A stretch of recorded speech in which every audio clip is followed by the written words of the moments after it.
Hey guys, what's up? We have another World Cup game, this time between Winterains and Teddeh. If Winterains wins, then India advances to the first ever World Cup of all time, and if Teddeh loses, it means that United Kingdom is eliminated, which is huge. They have made World Cup, I believe, every year. Unfortunately, they haven't ever made playoffs, but they've always been on that brink of success, and this could be a year for them, but if they don't qualify for the tournament, then obviously that prospect is dashed immediately, so definitely a lot at stake. Teddeh is more known for his NU play and even dabbled in RBY with moderate levels of success historically. But he's a very competent player overall, whereas Winterains, a bit less of a known entity, but he's done well in some older generations of OU, and he's trying to pick up SSOU for Team India. Unfortunately, Team India isn't the most known group, but they do have some solid players, and they made it through the first round of qualifiers and on the brink of getting an upset against Team UK, so let's see what they could do. Winterains is this team consisting of Primarina, Farthorn, Gengar, Rotom Heat, Fable, and Komodo, which looks like a pretty solid balanced team with subcombined Primarina win condition, potentially Hex Gengar as well. So yeah, that core could do pretty well. On the flip side, Teddeh has Surfetch, which is always cool to use.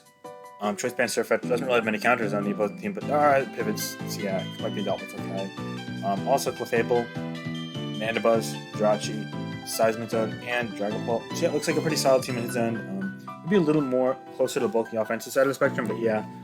Looking at the matchup, I think it's pretty even. Maybe a slight advantage to Winterains because of Primarina, but we'll have to wait and see, of course. So let's get into the game now.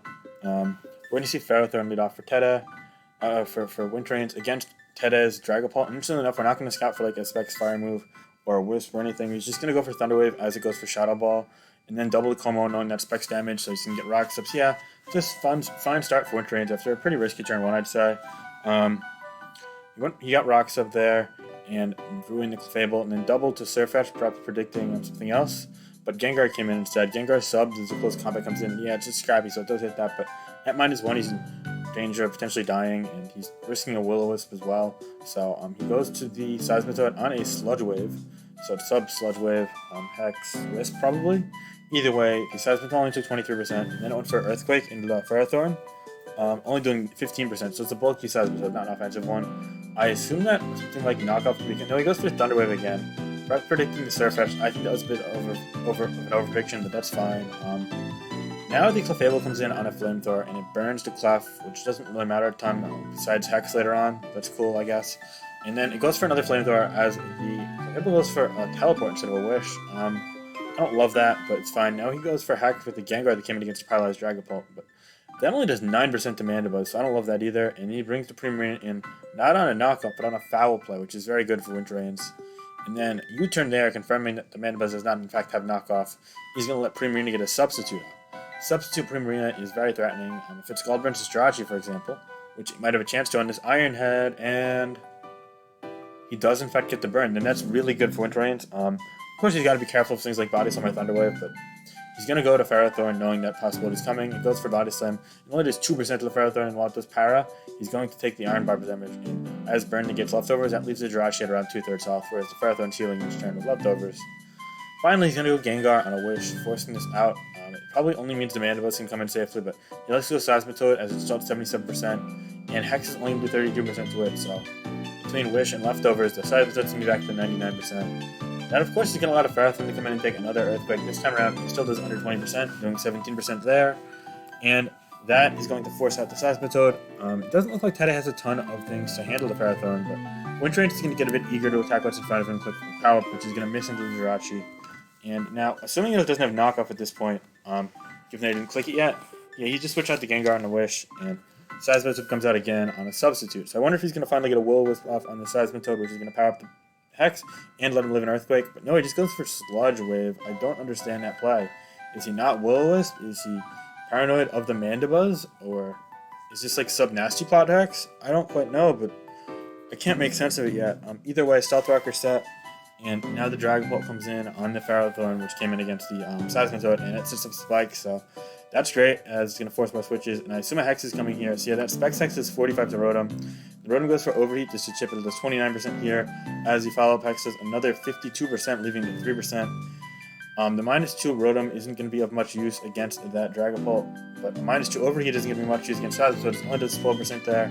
I assume he can deal Toxic off here though, right? Yeah, it is in fact Toxic, which is going to help X Gengar.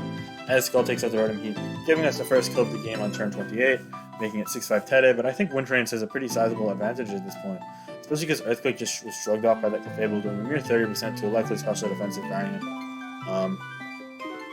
In all likelihood, we're going to see Protect here. Yep. So Protect from Winterains as Teddeh brings in his own Clefable.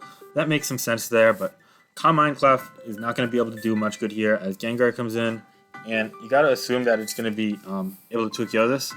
And yeah, it does 62. And Thunder. Oh, it's a Life Orb Thunder Clef, and it missed. I don't know if that would have killed. Oh, it's actually left. Yeah, it definitely wouldn't have killed, but it would have done a big chunk anyway. And Teddeh in the chest says, "Oh, you got me." Kind of an obnoxious thing to say, but I get that he's feeling a little unfortunate after that turn, so unfortunate for Teddeh, I guess. Anyway, we're going to see a U-turn there. Mandibuzz is going to bring in Clefable, but Primarina should be able to beat this since it's at 44. I think you just go for a Calm Mind as you force to recover. Yeah. Oh, actually, okay, they're coming into each other. That has to be careful, though, because if you Calm Mind in the wrong turn, then you get 2-KO'd. Moonblast comes here on the... gets special attack drop on another Calm Mind. And now this is going to be a roll. So Teddeh could just lose if this kills here. And it does in fact kill. We got the roll. And that's really unfortunate for Teddeh there. As Dratch comes in now. It's not able to break the sub. I don't know what the play is here. He goes Iron Head, but yeah, that's not going to be enough. The Skull's going to do 42. It's only going to do 30, which is surprising, but he could just go for another sub here. So will Teddeh try and go for a Wish? He goes for a Wish on the sub. That's a really great play there by Teddeh, but it might be too little too late. He goes Seismicide, not predicting the Scald. Honestly, if you attack here in your Primarina, you go for Moonblast. Otherwise, you just sub up. Yeah, and continuing to keep the sub is great. And you're going to get leftovers each turn. So now he's all the way up to 82%. And as you see, he's quicker than the Seismicide. And plus one Moonblast to a physical defense Seismicide does 67%, which is outstanding damage. So now he's probably just going to take this out with Moonblast. Yeah, and that's going to make the game 5-4. And the Primarina looks in a great position to potentially get a sweep here. But Surfetch is trying to stop it. Is it going to be faster and have ability to kill? Is it going to be Poison Jab? It is in fact Poison Jab. It does 20 to the combo, but it does not poison. Mandibuzz now comes in on an Iron Defense. I don't like that. I think Iron Defense is a pretty poor move in combo right now, but +2 Body Press does do 68 to Mandibuzz, which is a lot. However, Dragapult's going to be able to come in, and if it's quicker, it's probably slower, and it took Rocks and Spikes. It's at 22%. You just go Earthquake. Yeah, I think this is it. I think that Como is going to win the game here. I don't see a way out for Winterains.